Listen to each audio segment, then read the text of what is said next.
देखना चाहता हूँ।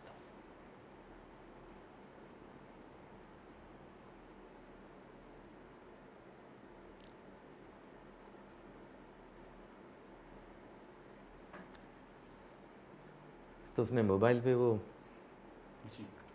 गाना उनको दिखाया and he was taken to the hospital, और वहाँ जाके उन्होंने अपनी आखिरी सांस ली।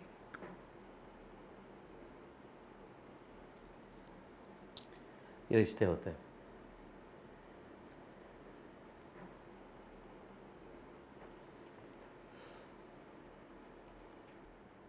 हमारे इंडस्ट्री, बिना जनता की, I am very sorry to say, but very cruel, very very cruel. और ये बात मैं मुंह पे कहता हूं, ये रखिएगा जरूर हाँ?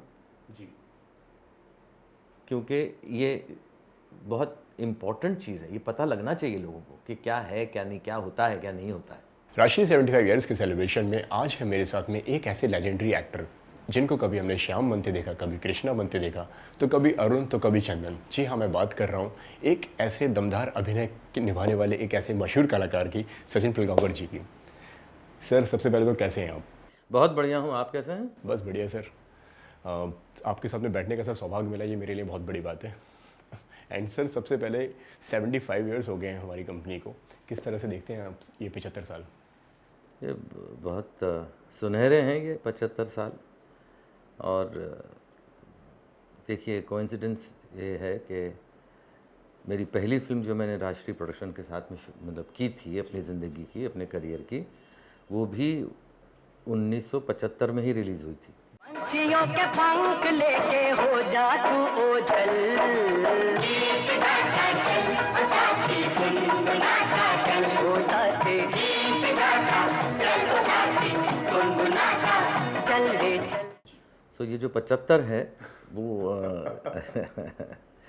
मेरा और राष्ट्रीय प्रोडक्शन का जो रिश्ता है उसके साथ जुड़ा हुआ है। ये जो नंबर है 75 जी। और आज इत्तेफाक ऐसा है कि राष्ट्रीय प्रोडक्शन को 75 ईयर्स कंप्लीट हो रहे हैं, जो मेरे लिए बड़ी खुशी की बात है और अभिमान की बात है। मैं राष्ट्रीय का के जितने भी कलाकार रहे उनमें से एक हूँ ज़रूर, लेकिन मैं राष्ट्रीय को अपनी ज़िंदगी का बहुत बड़ा हिस्सा मानता हूँ। और राष्ट्रीय प्रोडक्शन और एक फ़िल्म जिसका नाम गीत गाता चल, जिससे शुरुआत हुई, वो एक निमित्त मात्र था। किसके लिए, किस चीज़ के लिए? जो चीज़ मेरी ज़िंदगी का बहुत अहम हिस्सा साबित होने वाली थी, जिसका अंदाज़ा मुझे 1974 में या 75 में नहीं था। और वो जो हिस्सा है, उस हिस्से का नाम है श्री राजकुमार प्रजातिया, जिन्हें हम प्यार से राज बाबू कहते थे और कहते हैं, मैं तो अभी भी कहता हूँ। उनका मेरा रिश्ता ईश्वर को बनाना था, जिस वजह से मेरी ज़िंदगी में राष्ट्रीय प्रोडक्शन भी आई और गीत गाता चल भी आई, और उसके बाद सारी फिल्में जो आई वगैरह वगैरह। होई है वही जो राम रच राखा, को कर तरक बढ़ावे साखा। सिया राम जय जय राम। लेकिन लोग समझते हैं कि मेरी ज़िंदगी का एक सक्सेसफुल जो चीज़ें मेरी ज़िंदगी की हैं उनमें से गीत गाता चल है, अखियों के झरोकों से हैं, गोपाल कृष्ण है, या नदिया के पार है। सिर्फ इतने ही नाम लेते हैं लोग, क्योंकि उनको उतना ही मालूम है। मेरे लिए सबसे पहला नाम राजकुमार प्रजातिया आता है, राज बाबू आता है, उसके बाद ये सारी फिल्में आती हैं। सर, ये एसोसिएशन किस तरीके से शुरू हुआ? किस तरीके से आप फिल्म में आए? किस तरीके से आपके पास में फ़ोन गया या खत लिखा था उन्होंने? नहीं, कोई खत पत नहीं लिखा था। वो हुआ ऐसा था कि उन्होंने मेरी एक फ़िल्म देखी थी जो मेरे पिताजी ने प्रोड्यूस की थी, मराठी फिल्म थी, जिसके लिए मुझे नेशनल अवार्ड मिला था। और वो फिल्म डिस्ट्रीब्यूशन के लिए उन्होंने देखी थी। अच्छा। और फिर बात आई गई सी रह गई। और उससे पहले, काफ़ी पहले, दोस्ती नाम की फिल्म उनकी बहुत चली थी, म्यूज़िकल हिट भी हुई थी। तो सडनली एक दिन ऐसा हुआ कि हमारे अमिताभ बच्चन साहब, उनके जो छोटे भाई अजिताभ जी, उनकी शादी का रिसेप्शन होराइजन होटल में रखा गया था और मुझे इनवाइट किया गया था क्योंकि मैं शोले में उनके साथ काम कर रहा था। और जाहिर सी बात है कि राष्ट्रीय प्रोडक्शन को भी इनविटेशन जाएगा क्योंकि वो उससे पहले सौदागर में थे और जया जी को उन्होंने इंट्रोड्यूस भी किया था राष्ट्रीय प्रोडक्शन ने। तो राज बाबू ने उस वक्त डिसाइड किया था कि मैं नहीं जाऊंगा शादी में, इतना दूर कौन जाएगा, और काम था, बहुत था, ये छोड़ देते हैं, बहुत दूर है, बहुत दूर है। पता नहीं क्या हुआ उनको कि नहीं चलो थोड़ी देर के लिए तो कम से कम जाके आते हैं, अमित जी को, जया जी को अच्छा लगेगा जी। इसलिए वो थोड़ी देर के लिए वहाँ पे पहुँचे। अब देखिए ईश्वर के मन में क्या होता है या उनकी इच्छा क्या होती है, उस पर सब कुछ निर्भर होता है। सही बात है। तो वो आए वहाँ पे 10 मिनट के लिए और उन्होंने मुझे देख लिया। और जैसे उन्होंने देखा, पता नहीं उनके दिमाग में क्या आया, वो सीधे मेरे पास आए। उन्होंने कहा मेरा नाम राजकुमार बड़जातिया है। अच्छा, उन्होंने ऐसे बोला सर? हाँ, मैं ताराचंद जी बड़जातिया जो हैं जी, उनका सुपुत्र हूँ। हमारी एक प्रोडक्शन कंपनी है जिसका नाम है राष्ट्रीय प्रोडक्शंस जी, हमने दोस्ती बनाई थी। तो मैंने कहा जी मैं जानता हूँ मुझे आप नहीं ये बताना ज़रूरी, आपको मालूम होना चाहिए, वरना एक अनजान आदमी आपसे मिलने आया है तो क्या, कौन है, क्या है, आपको कैसे पता चलेगा। मतलब उम्र से कम जो भी हो उसको पूरी तरह से कैसे रिस्पेक्ट दी जाती है, ये अनुभव मुझे उस वक्त हुआ। ठीक है। अच्छा, मेरी ज़िंदगी में ऐसी चीज़ें जो हैं, जो अहम चीज़ें हैं, जो एक बार होती हैं और मुझे उससे अगर सीख मिलती है तो मुझे ज़िंदगी भर के लिए वो याद रहती हैं चीज़ें। उनमें से ये एक चीज़ थी। मैंने कहा जी मुझे पता है, बड़ी खुशी हुई आपसे मिलकर। बोले नहीं मेरा काम कुछ और है आपसे। मैंने कहा बताइए। बोले हम लोग ना, हमारे प्रोडक्शन में हम आपके साथ एक फिल्म बनाना चाहते हैं। अच्छा सर, उसी टाइम पे मतलब डिसाइड भी कर लिया सर ने? हाँ, हमने दोस्ती बनाई थी, तो in the wake of Dosti we would like to make a film with you. ऐसे जी बताइए क्या करें। बोले इतने जल्दी नहीं, हमारे पास तो कहानी भी नहीं है, लेकिन फिल्म आप ही के साथ में करनी है। लेकिन आपके साथ फिल्म करनी है, ये तय है।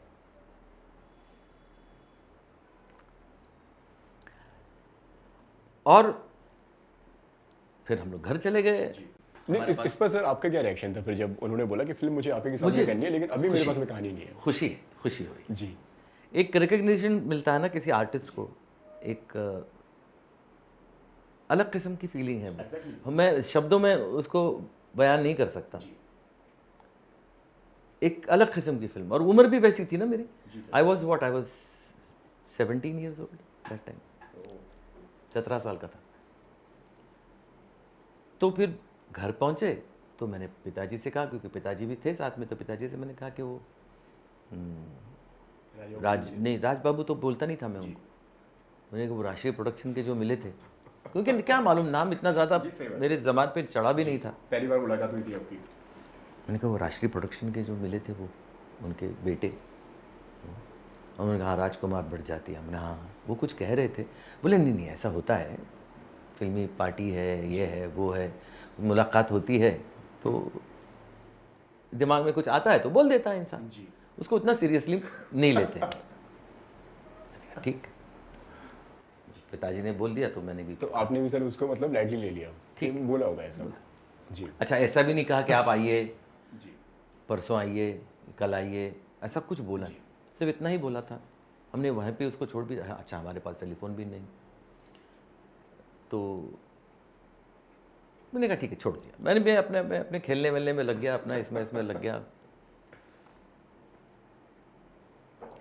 3 दिन बाद मेरा दोस्त जो सामने की बिल्डिंग में, सामने के बंगले में रहता था, हम लोग अपार्टमेंट में थे, वो दोस्त जो मेरा अम्मू मजरूह साहब का बेटा, मजरू साहब के पास फ़ोन था, मतलब मजरू साहब जिनको मैं अब्बा कहता हूँ, उसी की वजह, अम्मू की वजह से। तो अम्मू भाग के आया कि रे सचिन, वो राष्ट्रीय प्रोडक्शन से फ़ोन आया था। अच्छा, मजरू साहब के उनके मरासिम बहुत ही अच्छे थे, क्योंकि उन्होंने दोस्ती में गाने लिखे थे। तो राष्ट्रीय प्रोडक्शन से फ़ोन आया था, उन्हें कहीं से पता चला कि मजरू साहब के सामने तुम रहते हो। तो उन्होंने फ़ोन करके बोला कि अगर किसी से मैसेज भिजवा दीजिए, ये नंबर है, इस पर फ़ोन कर लें, बात कर लें उनके पिताजी से, कह दो। मेरे पापा को बोला, पापा ने बोला ठीक है मैं जाता हूँ। तो फ़ोन करने के लिए हम लोग हमेशा मजरू साहब के पास ही जाया करते थे सामने। तो मेरे पिताजी गए, उन्होंने फ़ोन किया तो राजबाबू फ़ोन पे आए। राजबाबू ने कहा आपने फ़ोन ही नहीं किया। बोले आपने बताया नहीं। बोले हाँ, वो जल्दबाजी में रह गया। तो आप कब ले आ सकते हैं सचिन जी को? सचिन जी, हाँ, सचिन वगैरह नहीं, सचिन जी को कब ले आ सकते हैं आप बताइए, कल आइए। हाँ जी ज़रूर। और उस वक्त आप 17 साल के थे जी, लेकिन उन्होंने बोला सचिन जी को लेकर आइए। तो दूसरे दिन हम पहुँच के तब तक उन्होंने अपने पिताजी से बात करके, अपने भाइयों से बात करके, रविंद्रनाथ टैगोर साहब की एक कहानी थी अतिथि, उसको उन्होंने बोला कि इसको कुछ हम लोग बना सकते हैं सचिन जी के साथ। यहाँ तक आए थे। उसके बाद फिर किससे लिखवाएं? तो जो मराठी फिल्म थी वो मेरे पिताजी ने और मधुसूदन कालेलकर करके एक लेखक थे, उन दोनों ने मिलके वो फिल्म लिखी थी। तो उन्होंने कहा आप दोनों ही इसका स्क्रीन प्ले लिखिए, इस कहानी का। और विजेंद्र गौड़ करके राइटर हैं, डायलॉग राइटर, बहुत महान राइटर, उनसे हम डायलॉग लिखवाते हैं। ठीक है, मुझे साइन कर लिया साहब उधर ही उसी वक्त। बाकी हम लोग बोले आर्टिस्ट सब देखेंगे, बाकी किरदार जो हैं उसके हिसाब से हम आर्टिस्ट ले लेंगे, हमको सचिन चाहिए। काम तो हमें इन्हीं के साथ में करना है। साइन कर लिया साहब। साइन करके उन्होंने लिखना विखना भी शुरू कर दिया। उसका एंड थोड़ा सा कहानी का ट्रैजिक था, उसको हैप्पी एंडिंग बना के कुछ कैरेक्टर्स उसमें और ऐड कर लिए। तो राजबाबू को ऐसा महसूस हुआ, और सेठ जी हमारे ताराचंद जी, उनको भी ऐसा महसूस हुआ कि देखो अभी ये बन सकती है फिल्म, अब ये तैयार अब नहीं तैयार नहीं है, अब बन सकती है, मतलब we can decide to make film on this. और अगर डिसाइड कर लिया है तो इसके राइट्स के लिए हमको उनको अप्रोच करना है, जो भी करना है लीगल करना है, इलीगल कुछ चीज़ें नहीं करनी। ठीक है साहब। तो उन्होंने कहानी बना के उन अपने शांति निकेतन में भेज दी। वहाँ देखने वाले लोग अलग थे और जो मुख्य थे वहाँ पे उनको पहुँचा दिया ख़त के साथ में कि भाई हम आपके राइट्स चाहते हैं, कितने पैसे आपको देने पड़ेंगे, क्या है वो हमको बताइए, और भेज दिया। हफ्ते 10 दिन बाद वहाँ से लेटर आया कि ये राइट्स हम आपको नहीं दे सकते। राजबाबू मायूस हो गए। राजबाबू ने फिर हम तक बात पहुंचाई कि वो हम फिल्म नहीं बना सकते क्योंकि वो तो राइट्स देने के लिए मना कर रहे हैं। सेठ जी को जब ये चीज़ मालूम पड़ी तो राजबाबू को उन्होंने बुलाया, बोले क्या हुआ, तुम क्या बोल रहे हैं, वो नहीं मिल रहे हैं राइट्स? बोले नहीं, वो बोले हम राइट्स नहीं दे सकते आपको। बोले कुछ तो रीज़न बोला होगा उन्होंने? बोले हाँ वो ख़त में लिखा है। उन्होंने क्या रीज़न? बोले दिखाओ ख़त। तो उस खत में लिखा गया था हम इस कहानी के राइट्स आपको नहीं दे सकते क्योंकि ये हमारी कहानी है ही नहीं, हमारी कहानी कुछ और है, ये हमारी कहानी से मिलती जुलती नहीं है। ये आपने तो कहानी तो अलग ही कहानी है, ये हमारी कहानी है ही नहीं, तो हम आपको राइट्स कैसे दें? हम आपको राइट्स नहीं दे सकते। तो सेठ जी ने बोला कि अगर ये बोलते हैं कि ये उनकी कहानी है ही नहीं तो उनकी राइट्स की जरूरत क्या है? क्या देख रहे हो? ये हवा में लहराते पेड़, ये चंचल लहरें, ये उड़ते पंछी, सब कहीं ना कहीं जा रहे हैं। लगता है ये मुझे पुकार रहे हैं। श्याम, तुम क्यों चुपचाप बैठे हो? आओ हमारे साथ चलो। फिर सब शुरू हो गई बातें और वो फिर वो फिल्म बनना फिर वो कैरेक्टर्स, फिर किसको हीरोइन लेंगे, फिर क्या करेंगे, नहीं ये करेंगे, नहीं वो करेंगे, करते करते करते गीत गाता चल। अच्छा, उस वक्त साल भर लग गया उस फिल्म को बनने में और रिलीज़ होने में। हालांकि ऐसे कोई भी लोग नहीं थे जिनके डेट्स की मारामारी थी या स्ट्रगल करना पड़ता था लोगों को डेट्स के लिए, ऐसे कोई भी नहीं थे, सब रेडिली ईजीली अवेलेबल थे। बावजूद इसके नहीं, पोर्शन पोर्शन में फिल्म शूट करेंगे, let us grow with the film, let us see it. एक बार बनाई, फिर उसका देखा, फिर ये किया, फिर वो किया। वो एक जो प्रोसीजर होता है फिल्म मेकिंग का, जो कि दरअसल सही प्रोसीजर है, वो प्रोसीजर फॉलो किया गया। अब देखिए, मुझ पे संस्कार जो हुए हैं बचपन से, गीत गाता चल से पहले मैंने लगभग एज ए चाइल्ड आर्टिस्ट 65 फिल्मों में काम किया था। तो मैं कोई नया तो था नहीं इस इंडस्ट्री के लिए, करेक्ट है कि नहीं? तो उसके पहले के भी संस्कार मुझ पे थे और वक्त वाकई लगता था फिल्म बनाने में। जी सर, प्रोसेस बहुत लंबा हुआ करता था। तो उसके बाद गीत गाता चल रिलीज़ होने में 1 साल लग गया साहब। और पिक्चर, अच्छा, राज बाबू ने एक चीज़ बोला कि नहीं, मुझे ये फिल्म मेट्रो में लगानी। मेट्रो मतलब तबेला, लोग मतलब जी, कैपेसिटी, और 4 शोज, 12, 3, 6, 9 दिन के, हफ्ते के 7 दिन। तो बताइए आप फिर कैसे करें? बोले छोटी सी फिल्म है, सब लोगों ने कहा कि किसी और छोटे छोटे थिएटर्स में लगा के करते हैं, लेट इट्स ग्रो। नहीं, मुझे मेट्रो चाहिए और मैं एक ही थिएटर में लगाऊंगा, मेट्रो में। वो मेट्रो वालों से बात की, मेट्रो वालों ने बोला छोटी फिल्में कैसे लगाएंगे, वो हमारे पास और भी फिल्में हैं जो रिलीज़ होने वाली हैं। और रिलेशन को देखते हुए उन्होंने 1 हफ्ता दे दिया, 1 हफ्ता दे देते, और उनको मालूम था कि ये फिल्म कुछ चलने वलने वाली है नहीं, बस आएगी और कब निकल जाएगी किसी को मालूम भी नहीं पड़ेगा, लेकिन चलो हमारा रिलेशन रह जाएगा। जी, क्योंकि आगे और भी काम करना है। उनके मैनेजर का नाम था अलवा, मुझे अभी तक याद है, पारसी जेंटलमैन जी, अलवा साहब। तो अलवा साहब ने पिक्चर जो है वो हाँ कर दी। बोले एक, अच्छा, जो मालिक थे वो अलवा साहब की सारी बातें मानते थे जी, वो करता धरता जो भी थे वो वही थे। उन्हें 1 हफ्ता दे दिया। फ्राइडे को पिक्चर रिलीज़ हुई, कोई आसपास घूम भी नहीं रहा, पूरा दिन 4 शोज, ऐसे एक हाथ की उंगलियों पे गिनने वाले लोग, इतने ही लोग आए, फिल्म देख के चले गए। क्या रिएक्शन था उनका सर? अलवा साहब का रिएक्शन था कि मैंने बोला था कि फिल्म नहीं चलेगी, नहीं होगा, कौन देखेगा इस फिल्म को, वो सब भगवान के गाने भी हैं, नहीं ये भी है, नया लड़का है, नई लड़की है, बड़ी वेजिटेरियन फिल्म है, जी, कौन देखेगा? अच्छा, सैटरडे को भी वही हाल,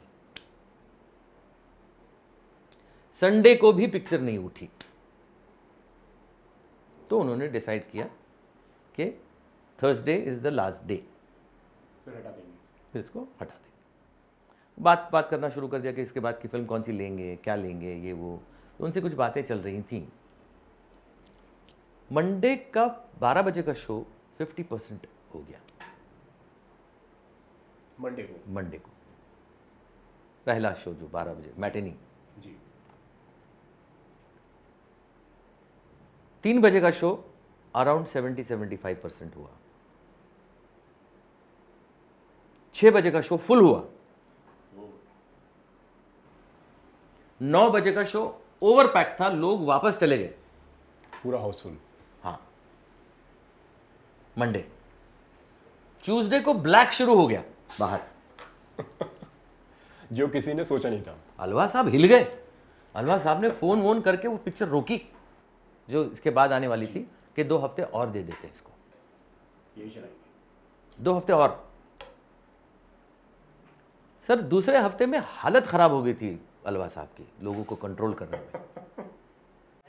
मेरी माता पिता आसमां,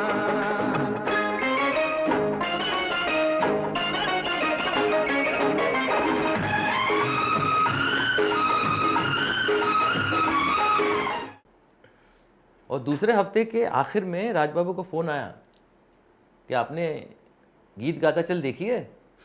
मैंने कहा क्या बात कर रहे हैं, आप ही ने दिखाई है। और ये वो सब बोले नहीं नहीं नहीं नहीं, वो वाली गीत गाता चल नहीं जो हम लोगों ने बनाई है, वो वाली गीत गाता चल जो लोग देख रहे हैं, क्योंकि ये दूसरी फिल्म है। वो क्या बोल रहे थे मुझे समझ में नहीं आया। बोले आपकी समझ में नहीं आ रहा ना मैं क्या बोल रहा हूँ। मैंने कहा नहीं राज बाबू, नहीं समझ में आ रहा।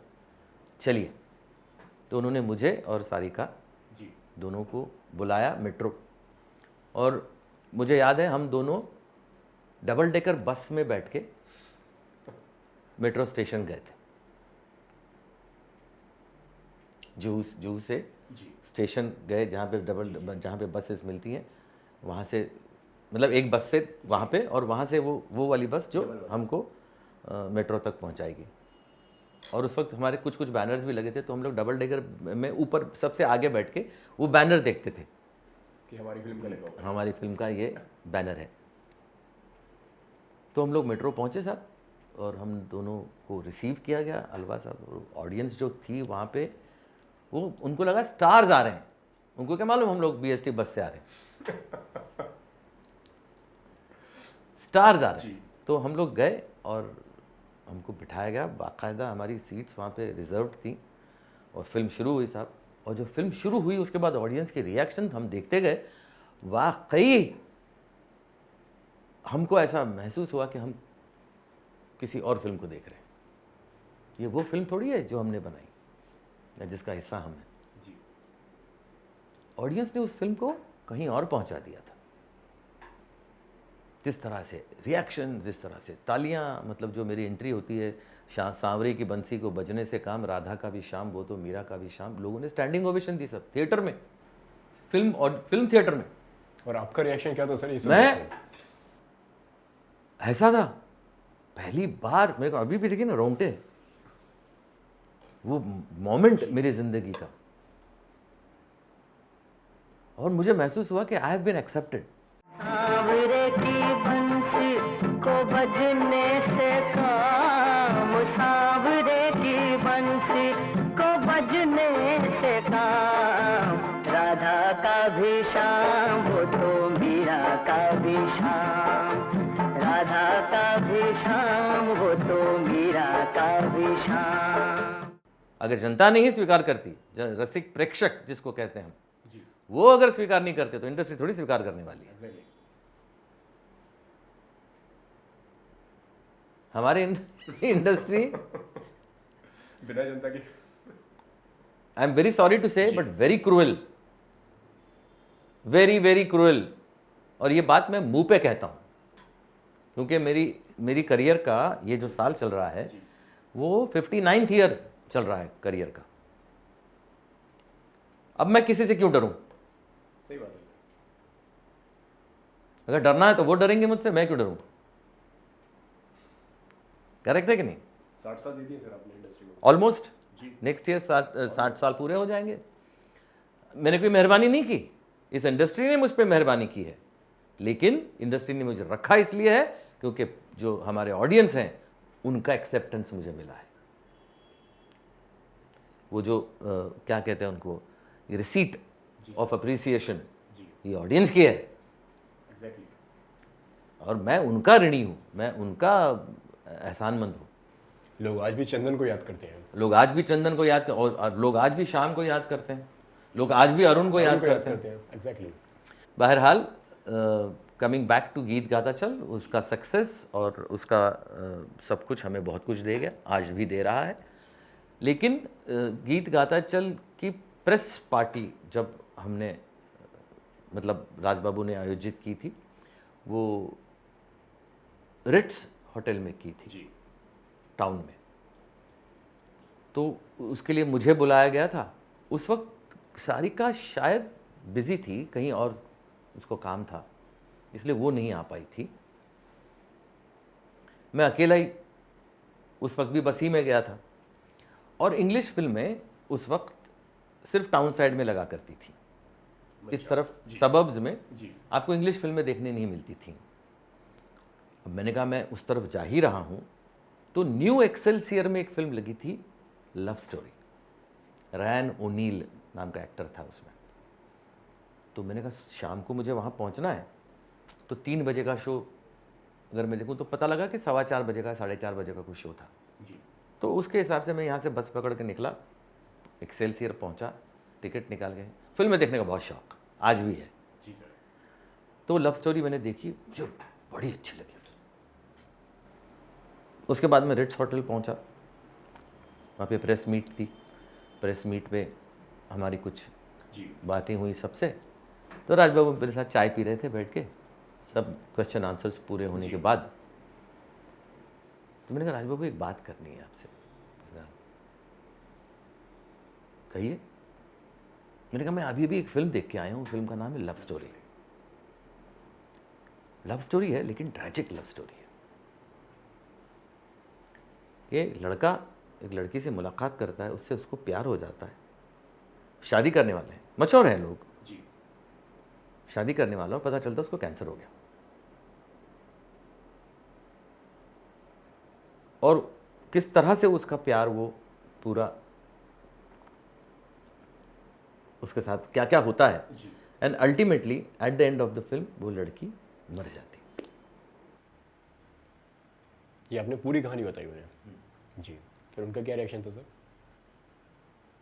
ये तो इधर लगने वाली है बात, हार्ट टचिंग। मैंने कहा बिल्कुल।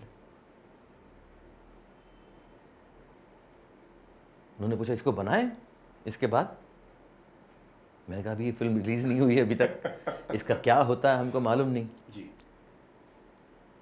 नहीं, अच्छा ही होगा, इसको बनाए अपने अपने ढंग से। जी। जैसे हमने वो अतिथि की कहानी लेके उन्होंने बोला ये तो हमारी कहानी है ही नहीं, वैसा ही इसका करके वो बोलेंगे हमारी कहानी है ही नहीं। ठीक है, इसके बाद करते हैं, पहले इसको रिलीज करके। फिल्म रिलीज हो गई, मैंने जो बोला था वो फिल्म सुपर डुपर हिट हो गई। उन्होंने ये फिल्म और डिसाइड कर लिया। अच्छा, हम लोगों ने काफ़ी फिल्में साइन कर ली थी। Within 6 months of time I had signed around 38 films. Sarika also must have signed, और even more she must have signed, because मेरे लिए तो एक लिमिटेशन था कि एक किस्म की हीरोइंस ही चल सकती हैं। हीरोइंस के लिए वो लिमिटेशन नहीं होती यू सी, लकीली। तो she must have signed more films than me. तो फिल्म ये बनना डिसाइड हुआ कि भैया ये फिल्म बनेगी। टाइटल वाइटल कुछ पता नहीं। ये फिल्म जो भी डेट्स आई वो ये शुरू करना है, ये करना है, वो करना है। तो मैंने देखी, मेरा तो ऐसा था कि राज बाबू का मेरा इतना गहरा रिश्ता तब तक बन चुका था। Raj Babu was almost a father figure for me. और मैं उनमें अपना बड़ा भाई देखना शुरू किया था मैंने, है ना। तो मेरा रैपो ही कुछ और था और रहा है हमेशा। मैं भी काफ़ी बिजी था, लेकिन मुझे ये फिल्म करनी थी। तो मैंने कुछ जुगाड़ करके, डेट्स वेट्स का सब करके आपने अरेंज कर लिया पूरा? हाँ, वो पूरा करके अरेंज कर लिया। अनफॉर्चुनेटली सारिका नहीं कर पाई, इसलिए वो ये फिल्म उन्होंने नहीं की। राज बाबू ने कहा ठीक है, अगर वो अवेलेबल नहीं है तो रुकने का मतलब नहीं है। हम उनके साथ ऑलरेडी मतलब काम कर चुके हैं, आगे भी करेंगे, इसमें हम किसी और को ले लेते हैं। तो उस वक्त एक फिल्म रिलीज़ हुई थी, जो फिल्म चली बहुत थी, लेकिन रंजीता को उसका फ़ायदा नहीं हुआ था। उस फिल्म का नाम था लैला मजनू। तो राज बाबू ने मुझसे कहा कि ये लड़की कैसी है? मैंने कहा अच्छी। फिल्म तो मैंने देखी थी। तो उनको साइन किया गया, रंजीता को। रंजीता के पास लैला मजनू के बाद she had not signed anything. तो उनको कोई ऑफर्स ही नहीं मिली थी अनफॉर्चुनेटली। अखियों के झरोकों से मैं वो साइन हुई और फिल्म जो है वो ब्लॉकबस्टर हो गई। अच्छा, उसका टाइटल भी नहीं था, वो भी गाने से, वो जो दादू ने गाना बनाया जी, तो वहाँ से राज बाबू को टाइटल मिला अखियों के झरोकों से। तो अखियों के झरोकों से टाइटल भी लोगों को इतना अच्छा लगा जी, कि अलग लगा। ये अखियों के झरोकों से क्या बात है, इट इज़ सम पर्सपेक्टिव, जो एंगल है एक। और गाना तो मतलब ऐसा है कि आज भी अगर आप उसे सुने उसको 75 मिलियन व्यूज़ हैं उस गाने को। अखियों के झरोखों से मैंने देखा जो सांवरे, तुम दूर नजर आए, बड़ी दूर नजर आए। बंद करके झरोखों को जरा बैठी जो सोचने, बंद करके झरोखों को जरा बैठी जो सोचने, मन में तुम ही मुस्काए, मन में तुम ही मुस्काए। तो फिल्म ब्लॉकबस्टर हो गई 50 वीक्स। तो उसके बाद गोपाल कृष्ण बनी। नीर भरन का करके बहाना, मेरे लिए जरा बोझ उठाना। राधा रे राधा, जमुना किनारे आना रे। अरे राधा रे राधा, जमुना किनारे आना रे। ना ना ना ना भेद हमारा, ओ कान्हा भेद हमारा, सबने है जाना अब न चलेगा कोई बहाना। कान्हा रे कान्हा, बांसुरी अब न बजाना रे। गोपाल कृष्ण, लोग बाग ऐसा समझते हैं कि गोपाल कृष्ण जो है वो एक ऐसी फिल्म है मेरी राष्ट्र की जो सिल्वर जुबली नहीं है। ये गलत बात है। एक सेंटर ऐसा है पूरे हिंदुस्तान में जहाँ पे ये फिल्म सिल्वर जुबली हुई है, और वो है बेलगाम। और टॉकीज़ का नाम है नर्तकी, जिसके ओनर हैं अविनाश पोद्दार, जो अभी भी मेरे दोस्त हैं, जिनके साथ मेरी पहचान उस फिल्म की वजह से हुई थी। और वो रिश्ता अभी तक जो है वो कायम है। तो राष्ट्रीय प्रोडक्शन के साथ मैंने जो भी काम किया है वो सिल्वर जुबली से कम कभी रहा नहीं है। चाहे वो गीत गाता चलो, अखियों के झरोखों से हो, गोपाल कृष्ण हो, या नदिया के पार हो। सर, नदिया के पार पर आते हैं, इसकी शुरुआत कैसे हुई फिर? नदिया के पार की शुरुआत ऐसे हुई कि एक किस्सा बताना चाहूँगा।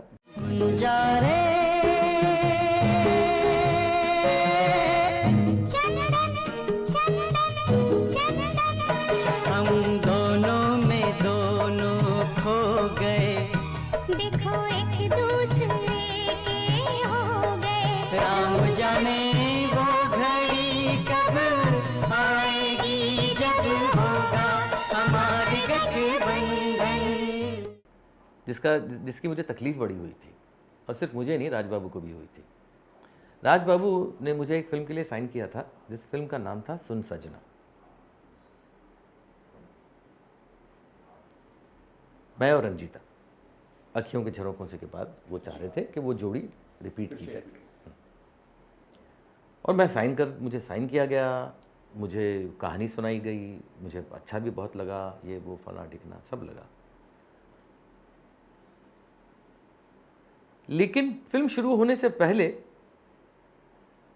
राज बाबू अकेले तो थे नहीं, उनके साथ उनके भाई थे जो डिस्ट्रीब्यूटर थे, उनके और भाई थे जो एग्जिबिटर थे, या उनके प्रोडक्शन के लोग, वो सब मिलके उन्होंने डिसाइड किया कि अगर कमर्शियली फिल्म को लोगों तक लाना है तो उनकी जो इससे पहले एक फिल्म आई थी तराना, जो जोड़ी थी मिथुन चक्रवर्ती और रंजीता, बोले उस जोड़ी को अगर हम लोग रिपीट करते हैं तो commercially it will be more viable than to have the film with Sachin and Ranjita.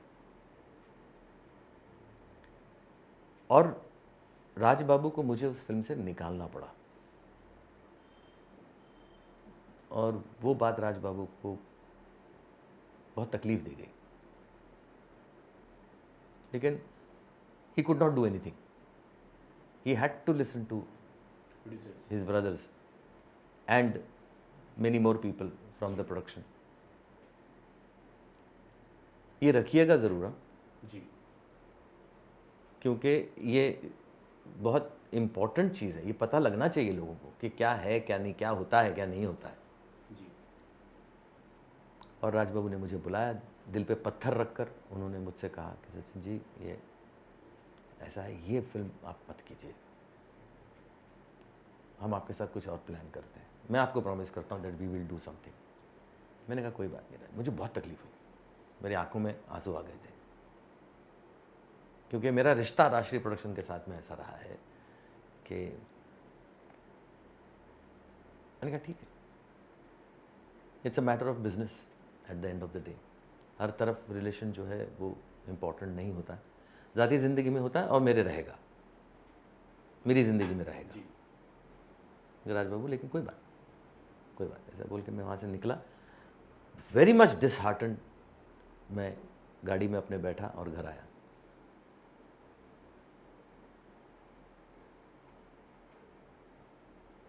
छः 8 महीने के बाद मुझे राज बाबू को फ़ोन आया कि आइए आपसे बात करनी। पहुंचा, बोलिए। आप गए, फिर मिले, फिर उनसे बात हुई? जी। मेरा रिश्ता, देखिए कोई फिल्म बने ना बने, राज बाबू के और मेरे रिश्ते में क्यों अंतर आ सकता है? क्या वजह है? सही बात है। सिर्फ फिल्म की वजह से? ऐसा तो नहीं हो सकता ना, रिश्ता तो बहुत बड़ा है। तो मैं पहुंचा उनके पास, बड़ी खुशी खुशी वो मुझसे कह रहे थे कि सचिन जी एक फिल्म प्लान करते हैं। एक कहानी है, केशव प्रसाद मिश्र यूपी के लेखक हैं, उनकी कहानी है कोहबर की शर्त। उसके राइट्स हमने ले लिए हैं और हमारे जो गोविंद मुनीस जी हैं, जो सत्यन दा के असिस्टेंट रह चुके हैं, उनको हमने कहा इसको लिखें और इसको डायरेक्ट भी करें। और जो पूरी नॉवेल है वो तो पूरी हम लोग नहीं लेंगे, आधी नॉवेल तक ही लेंगे, क्योंकि आधी के बाद वो ट्रेजेडी शुरू हो जाती है और ट्रेजेडी कोई देखना नहीं चाहता। तो हैप्पी एंडिंग करते हैं कि उसकी शादी हो जाती है, चंदन की गुंजा के साथ शादी हो जाती है, ऐसा उस पर हम लोग करते हैं, जो कि कहानी में उपन्यास में नहीं है। तो वहाँ तक करके हम इस फिल्म को और म्यूजिकल बनाते हैं और दादू को लेते हैं म्यूजिक वापस। ठीक है, फिल्म का नाम बोले हमने, वो उस वक्त नाम पहले से तैयार था, वो क्योंकि नाम ये गोविंद जी ने रखा था, नदिया के पार। कौन दिशा में लेके चला रे बटुहिया, कौन दिशा में लेके चला रे बटुहिया, ठहर ठहर ये सुहानी सी डगर, जरा देखन दे, देखन दे। मन भर माए नैना बांधे ये डगरिया, मन भर माए नैना बांधे ये डगरिया, कहीं गए जो ठहर दिन जाएगा गुजर, गाड़ी हाकन दे, हाकन दे। आपका पहला रिएक्शन क्या था जब आपने पहली बार इस कहानी को सुना? मैंने कहा बहुत बढ़िया है। और उस वक्त ऐसा था कि इसको स्मॉल बजटेड फिल्म बनाते हैं, बिग बजटेड फिल्म नहीं बनाते, इसको स्मॉल बजटेड फिल्म बनाते हैं। उस फिल्म का उस वक्त की नेगेटिव कॉस्ट, सारे खर्चे मिला के प्रोडक्शन की कॉस्ट जो थी वो 18 लाख रुपए थी उस वक्त की। और उस वक्त राशि में जो फिल्में बना करती थी वो 50 लाख की बनती थी या 45 लाख की बनती थी, 40 लाख की बनती थी, 60 लाख की बनती थी, ऐसे फिल्में बनती थी। ये 18 लाख में, मतलब बड़ी स्मॉल बजटेड फिल्म, गांव में जाके शूटिंग करना एंड ऑल दैट। तो हम लोग जौनपुर गए, 45 days we shot in Jaunpur. और जो पैच वर्क था वो हमने यहाँ पे राजकमल में सेट वेट थोड़ा बहुत लगा के, और कोहबर की जो कमरा था जिसके अंदर कुछ सीन्स थे और क्लाइमैक्स था, वो हमने यहाँ पे मुंबई में शूट किया। लेकिन 45 डेज उससे पहले हमने जौनपुर के पास से विजयपुर करके गांव है, वहाँ पे शूट किए फिल्म। और गाने वगैरह सब में मुझे लगा कि यार ये जो है केमिस्ट्री जो है वो जम गई है। सोना नदी के पानी हिलोर मारे, प्रीत मनवा हमरे जोर मारे, सोना नदी के पानी हिलोर मारे, प्रीत मनवा माँ हमरे जोर मारे। ऐसा मुझे महसूस हुआ। राजबाबू आके कहा भी मैंने, शूटिंग के दौरान ही हाँ मैंने राजबाबू आके कहा कि मुझे लगता है ये भट्टी जम गई है ये फिल्म चली। और ये फिल्म चलेगी। कितनी चलेगी मुझे पता नहीं। साहब उसके बाद ये फिल्म रिलीज हुई, गाने सुपर डुपर हिट हुए। 1/3 इंडिया में one of the top 3 successful films अगर गिनते हैं हम, उसमें से एक नदिया के पार का नाम आता है। मेरी जिंदगी की सबसे ज्यादा चलने वाली हीरो, मतलब जिसको लोग सर आज भी आपको चंदन के नाम से ही जानते हैं सर। बिल्कुल बिल्कुल बिल्कुल जानते। कैसी लगती है? बहुत अच्छी। अब ये लगा के देख लो। क्या? बिंदी। कहा ना हम बिंदी नहीं लगाती। कभी तो लगाओगी, फिर ले जाती गाय हो। लगाओ जरा, हम भी देखें कैसी लगती है। अरे वाह, बहुत बढ़िया लग रही है। क्या पता, हम कैसे देखें? हमारी आंखों में देखो।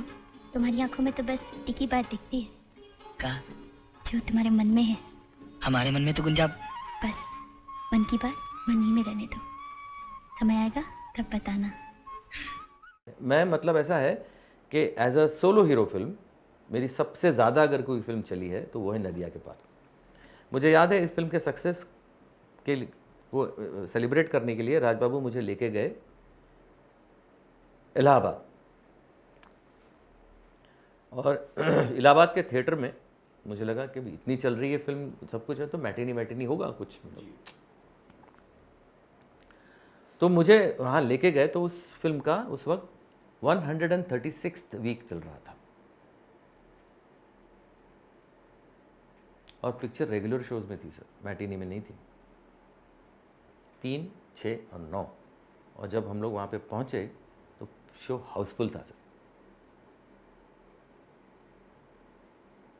और राजबाबू ने मुझे एकदम स्टेज पे बैठे थे, तो ये बड़े बड़े बैनर्स लगे थे नदिया के पार के, और एक छोटा पोस्टर लगा था सुन सजना का, मैटिनी शो। वो फिल्म फ्लॉप हो चुकी थी जी। तो राजबाबू ने मुझे बताया, सचिन जी वो देखिए पोस्टर देख रहे हैं? मैंने देखा, मैंने कहा हाँ। चली नहीं फिल्म? मैंने कहा जी राजबाबू, अच्छा किया आपने नहीं की फिल्म। मैंने कहा मैंने नहीं की? मतलब वही समझ लीजिए आप मैं क्या कहने की कोशिश करता हूँ। ये देखिए 136th वीक, इसको बोलते हैं सक्सेस। अच्छा ये फिल्म, वो भी फिल्म उन्हीं की है। ऐसा नहीं कि किसी दूसरे प्रोडक्शन की बात कर रहे हैं, वो नहीं, लेकिन उनको बहुत तकलीफ थी ना कि मुझे ये करना पड़ा, मुझसे ये करवाया गया, and I was right and they were wrong. He wanted to say that. अब देखिए समझ गया था मैं। जी। ये कितनी खूबसूरत बात है। देखिए मतलब इसमें आपको अगर कुछ झलकेगा तो रिश्ता झलकता है, इसमें बॉन्डिंग सर। बॉन्डिंग, इसमें और कुछ नहीं चीज झलकती, इसमें सिर्फ बॉन्डिंग झलकती है। And that what I had with that man. Superb sir. अब बताओ कि इसकी क्या वैल्यू करेंगे आप? इसको आप दौलत में तोल सकते नहीं हैं? तोल सकते थे, नहीं तोल सकते। ये रिश्ते हैं सर, नहीं तोल सकते आप। हाँ, मुझे आप मतलब मैं अरबों रुपए में कमा लूं या ये रिश्ता कमाऊं, मेरे लिए क्या वैल्यूबल होगा? रिश्ते। तो मेरा राजबाबू का रिश्ता ऐसा है हमेशा, और हमेशा रहा है। और वही उन्होंने पास ऑन भी किया। सूरज जी को भी उन्होंने वही बातें बताई हैं कि सचिन क्या है मेरे लिए। बाद में जाके उनकी ज़िद की वजह से सब लोगों ने हाँ बोला था। वो हम लोगों ने जाना पहचाना नाम की एक फिल्म बनाई थी, जो उनको अखियों के झरोकों से का सीक्वल बनाना था। हमने कोशिश की बताने की कि अखियों के झरोकों से 2 क्यों नहीं नाम रखते इसका। बोले नहीं, मैं उस दौर में नहीं जाना चाहता, मैं अलग नाम रखना चाहता हूँ। तो इसलिए उसका नाम जाना पहचाना हमने रखा। और उनकी ज़िद थी कि वो फिर एक बार हम लोग लिबर्टी में एक ही थिएटर में वो पिक्चर रखते हैं। मैंने कहा देखिए गीत गाथा चल की बात और थी, वो ज़माना भी अलग था, हमारी उम्र भी अलग थी। इसमें आप ये ना जिद करें, अभी मल्टीप्लेक्स का ज़माना आ गया है, तो छोटे छोटे जगहों पे मल्टीप्लेक्स में एक शो लगाते हैं हम लोग आएंगे देखने के लिए। नहीं, मुझे लिबर्टी लगानी। तो सब लोगों ने बोला ठीक है। उन्होंने लिबर्टी में लगाई film, film was a disaster, film बिल्कुल नहीं चली। तब तक वो सचिन तक आ गए थे, तब उन्होंने सचिन जी बोलना बंद कर दिया था, क्योंकि वो रिश्ता भी वैसा हो चुका था। मुझसे डायरेक्ट भी करवाई वो फिल्म उन्होंने, और वो फिल्म नहीं चली। तो मैंने कहा ठीक है, लेकिन हमारे कॉन्टैक्ट्स या हम जिस तरह से संपर्क में थे एक दूसरे के, वो वैसे ही रहे। उसके बाद हमने कभी साथ में काम नहीं किया। That was I think my 4th film with them, is it? No, 5th film, 5th film. Geet Gaata चल अखियों के चरों से, गोपाल कृष्ण, नदिया के पार एंड जाना पहचाना, that was the 5th film. तो उसके बाद काम नहीं कर पाए हम साथ में, लेकिन साथ में रहे ऑलवेज। और जब मैं उनका अंत्य दर्शन करने के लिए उनके घर पे गया था, तकलीफ़ हुई थी मुझे बहुत ज़्यादा, सीधा भागा जब मुझे मालूम पड़ा। तो मैं पहुंचा घर पे, तो सूरज जी से मुलाकात हुई, तो फिर जाके दर्शन किया मैंने सूरज जी के पास। सूरज जी ने आई हग्ड हिम। तब तक वो लोग मेंटली काफ़ी प्रिपेयर्ड भी थे उनके लिए, क्योंकि बीमार थे राज बाबू। तो उसी वक्त उन्होंने, सूरज जी ने कहा कि my son would like to tell you something, बताओ उनको। तो मेरी मुलाकात थी उनसे जी। उस वक्त सूरज जी ने ये भी कहा कि he is going to direct a film now, bless him. I said sure. लेकिन ये बताओ तुम क्या बताया ग्रैंडफादर के बारे में बताओ। मैं ज़रा उत्सुक हो गया सुनने के लिए, क्या बोलना। बोले वो जब बहुत ज़्यादा बीमार हो गए तो उनको हॉस्पिटल ले जाना पड़ा। हमने डॉक्टर से पूछा था कि क्या है, डॉक्टर ने बोला कि आप उनको हॉस्पिटल ले आइए, लेकिन वो वापस घर नहीं आ पाएंगे, क्योंकि अभी now he has reached the last stage of his life and उनकी आखिरी इच्छा पूछ लीजिए। अब उनकी हिम्मत नहीं हो रही थी, and he was very close to his grandson, very very close. तो वो एम्बुलेंस में उनको लेके आ रहे थे, लेटे हुए थे राज बाबू, उनके साथ में उनका पोता बैठा हुआ था। उन्होंने पूछा उनसे कि आपकी क्या इच्छा है बताइए। ये नहीं बोला आपकी आखिरी ख्वाहिश जी, आप क्या चाहते हैं, आपकी क्या इच्छा है? आपकी क्या इच्छा है मुझे बता दीजिए। तो उन्होंने स्माइल करके बोला, वो मुझे सचिन का गाना दिखा दो, शाम तेरी बंसी पुकारे राधा नाम। जाने बांसुरिया जिसको बुलाए, जिसके मन भाए वो उसी के गुण गाए। कौन नहीं बंसी की धुन का गुलाम, राधा का भी शाम वो तो मीरा का भी शाम। मैं सचिन को देखना चाहता हूँ।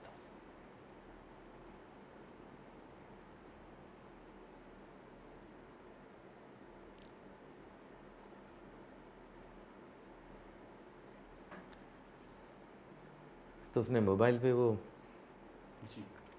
गाना उनको दिखाया, and he was taken to the hospital. और वहाँ जाके उन्होंने अपनी आखिरी सांस ली।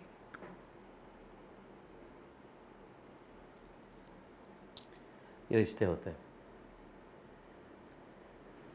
इमोशनल कर दिया सर आपने।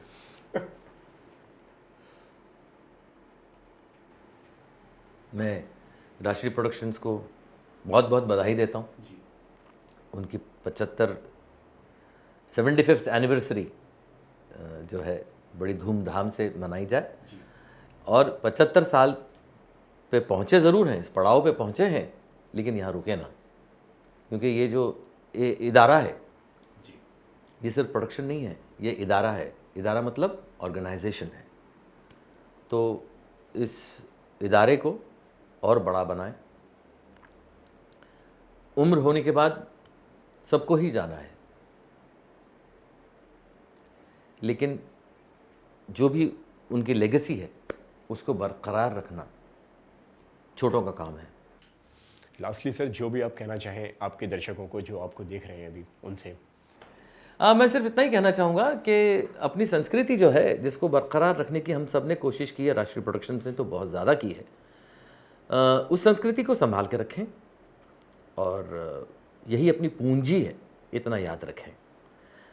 बहुत सारी चीज़ें शुरू हो चुकी हैं, बहुत सारे लोग जिनकी वजह से थोड़े से भटक भी चुके हैं, कुछ गाली गलौच भी शुरू हो चुका है। तो मेरा ख्याल है क्रिएटिव आर्ट या परफॉर्मिंग आर्ट या जो भी ये चीज़ें हैं उसको दूषित ना करें, पोल्यूट ना करें, जितना प्योर रख सकें उतना रखें, आगे के लिए बहुत अच्छा रहेगा हम सब के लिए। बहुत बहुत धन्यवाद। Thank you so much sir हमसे बात करने के लिए, बहुत अच्छा लगा सर आपसे बात करके। Thank you sir. Thank you. नमस्कार, मैं सचिन पिलगांवकर और मैं राष्ट्रीय प्रोडक्शंस को इस 75th एनिवर्सरी जो वो अभी मनाने जा रहे हैं उसके लिए तहे दिल से शुभकामनाएं देता हूं, उनका अभिनंदन करता हूं और ढेर सारी दुआएं देता हूं। धन्यवाद।